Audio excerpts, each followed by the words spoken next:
যে পরিমাণ তাপমাত্রা বাড়ছে দিনে দিনে মনে হয় যে সারা পৃথিবী শুকিয়ে যাবে।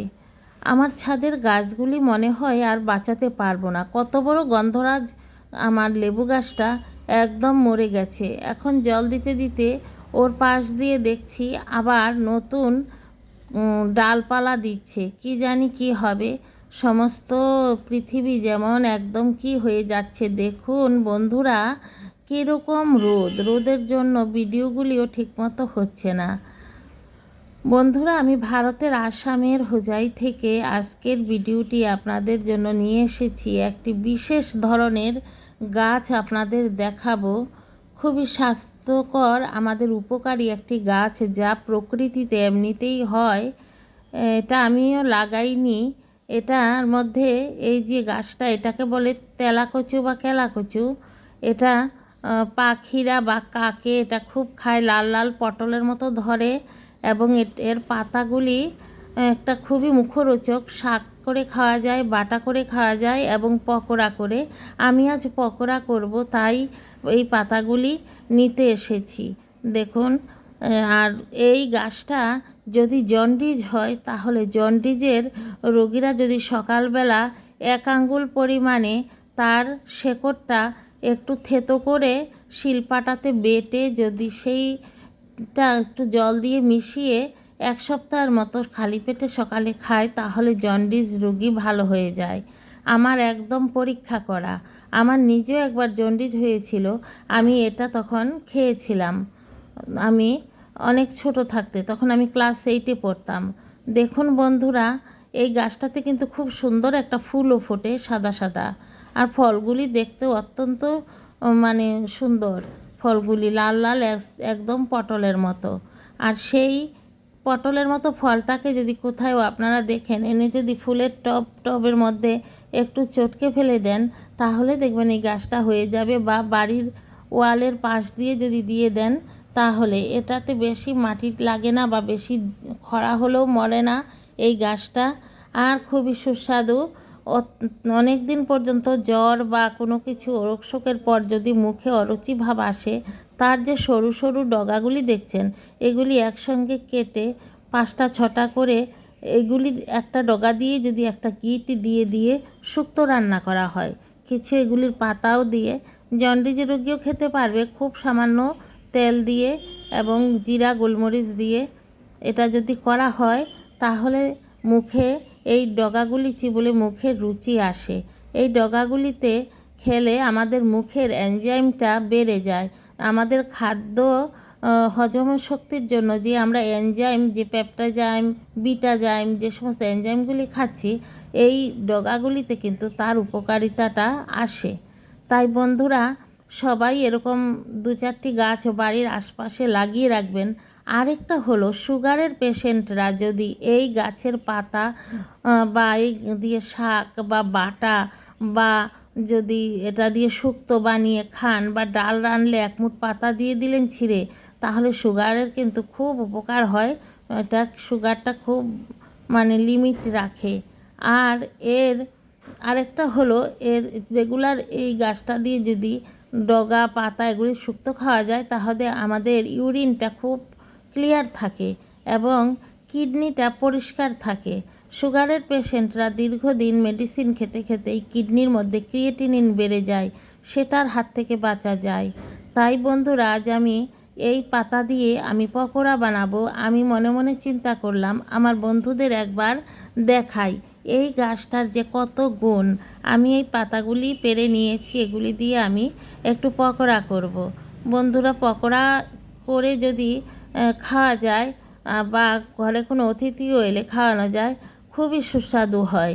এবং এই পাতার বাটা যদি কাঁচা বেটে একটু রসুন দিয়ে, কালো জিরা সোমবার দিয়ে, অল্প তেল দিয়ে যদি একটু নেড়ে নেন, গরম ভাতের সঙ্গে খুব সুস্বাদু। এবং নারকেল কুড়িয়ে যদি এটা দিয়ে শাক রান্না করেন কালো জিরা সোমবার দিয়ে বা ডালের বড়ি দিয়ে, বিউলির ডালের বড়ি দিয়ে, তাহলে দেখবেন এত সুস্বাদু একটা শাক হয়। অতিথি বা ওরাও খেতে পারবে, নিজেরাও খেতে পারবেন। এটা এরকম একটা শাক, অত্যন্ত সুস্বাদু। বাজার থেকে আমরা যে সমস্ত শাকগুলি কিনে আনি সেইগুলি কিন্তু কৃষকেরা খুব তাড়াতাড়ি হওয়ার জন্য নানা রকম সার প্রয়োগ করে, কিন্তু এগুলি একদম প্রকৃতি নিজের হাতে করে এবং প্রচুর পরিমাণে ক্লোরোফিল থাকে, যা থেকে আমাদের শরীরে প্রচুর ব্লাড উৎপন্ন হয়। সবুজ কণিকাযুক্ত শাকসবজি খাওয়া আমাদের স্বাস্থ্যের পক্ষে খুবই ভালো। আমি শাকগুলি একদম ছোট ছোট করে কেটে নিলাম, আর এখানে আমি আতপ চাল ভিজিয়ে রেখেছি। যে কোনো বড়া বা পকোড়া বানাতে গেলে বেসন থেকে আতপ চাল দিয়েই বেশি আমার মনে হয় ভালো লাগে। আপনাদের কাছে কেমন লাগে আমি জানি না, কমেন্ট করে জানাবেন। আতপ চালের বড়াটা কিন্তু খুব মুচমুচে থাকে, বুঝলেন বন্ধুরা, অনেক সময় পর্যন্ত মুচমুচে থাকে। দেখুন আমি এই চালগুলি আমি 2 ঘন্টা আগে ভিজিয়ে রেখেছি। এখন এগুলি আমি মিক্সির মধ্যে পেস্ট করে নেব। বন্ধুরা, এই পাতাগুলির মধ্যে আমি একটু পেঁয়াজ, একটু হলুদ, একটু নুন আর একটু কাঁচা লঙ্কা, আর কিছুই দেব না। আমি এগুলি দিয়েই সবগুলি চাল পিষে, চালটা যখন আমি মিক্সিতে আমি বেটে নেব, সেটা দিয়ে আমি খুব ভালো করে হাত দিয়ে মাখতে হবে। হাতের ছোঁয়া না লাগলে কিন্তু কোনো কিছুই সুন্দর হয় না, তাই আমি হাত দিয়েই সব কিছু আমি মেখে আমি করি। বন্ধুরা, আজকের ভিডিওটি কে কোথা থেকে দেখছেন, যদি কেউ প্রথম দেখছেন তাহলে অবশ্যই সম্পূর্ণ ভিডিও দেখে যদি আমার ভিডিওর কোনো অংশেও আপনার একটুও ভালো লাগে তাহলে আমার চ্যানেলটিকে সাবস্ক্রাইব করে বেল আইকনটি প্রেস করে একটা লাইক দিয়ে দেখতে থাকুন, এবং বেল আইকনটি অবশ্যই প্রেস করে রাখবেন। যখনই নতুন কোনো ভিডিও আপলোড করব সঙ্গে সঙ্গে আপনাদের কাছে চলে যাবে। এবং প্রতিদিনের মতো যে সকল বন্ধুরা আমার ভিডিওটি দেখেন আপনাদের এবং নতুন বন্ধুদের অসংখ্য ধন্যবাদ আমার সঙ্গে থাকার জন্য, আপনাদের এই অমূল্য সময় নষ্ট করে।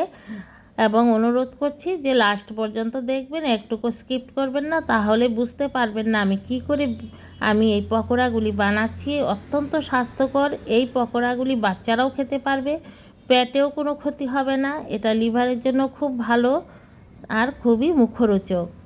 আজ আমি গরমের মধ্যে কোনো কিছু খেতে মুখে স্বাদ লাগে না, তাই আমি মনে মনে ভাবলাম যে আমি ডাল রান্না করেছি আম দিয়ে, আর সে সঙ্গে আমি আজকে এই পকোড়া দিয়েই আজকে দুপুরে লাঞ্চটা আমি করব।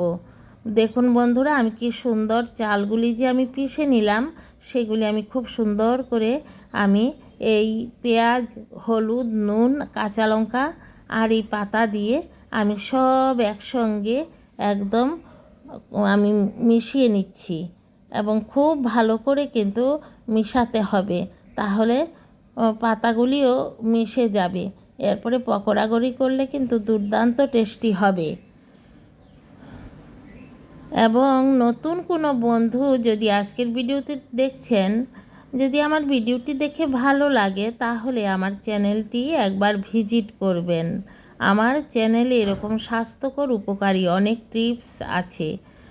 বন্ধুরা, এই গাছটি কিন্তু অত্যন্ত আমাদের স্বাস্থ্যের জন্য ভালো, এবং সুগারের পেশেন্টরা এটা বাটা করে একদম হালকা তেল দিয়ে একটু রসুন আর কাঁচা লঙ্কা দিয়ে বাটা করে এটা আপনারা একটু কড়াইয়ের মধ্যে হালকা তেল দিয়ে যদি একটু নেড়ে এটা খান ভাতের সঙ্গে, একটা কাঁচা লঙ্কা দিয়ে মনে হয় না আর কিছু লাগবে, এটা দিয়েই এক থালা ভাত খাওয়া যাবে, এবং দেখবেন আপনাদের শরীরের জন্য খুবই উপকারী এই পাতাগুলি। এবং এটা আপনারা রাস্তাঘাটে, কোনো মাঠে, জঙ্গলে, যে কোনো জায়গায় এটা দেখবেন অন্য গাছের মধ্যে এটা উঠে আছে, সে নিজে নিজে এটা থাকতে পারে না, এটা একটা লতানো গাছ, তাই আমরা ইচ্ছা করলেই আমরা বাড়িতে তাকে লাগাতে পারি। দেখুন আমি কড়াইয়ের মধ্যে সাদা তেল দিয়ে দিলাম, এখানে আমি সফলা তেল ব্যবহার করেছি, আপনারা যে কোনো তেল ব্যবহার করবেন, কিন্তু নিশ্চয়ই সাদা তেলটা হলে যে কোনো পকোড়া করলেই ভালো হয়, মানে তেলটা ঝটপট ঝরে যায়। দেখুন আমি ছোট ছোট করে পকোড়াগুলি দিয়ে দিচ্ছি।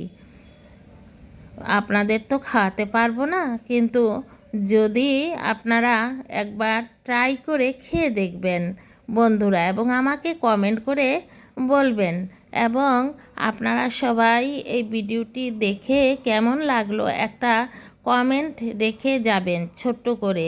আপনাদের কমেন্টগুলি পেলে কিন্তু নতুন ভিডিও করার উৎসাহ অনেক বেড়ে যায় আমাদের।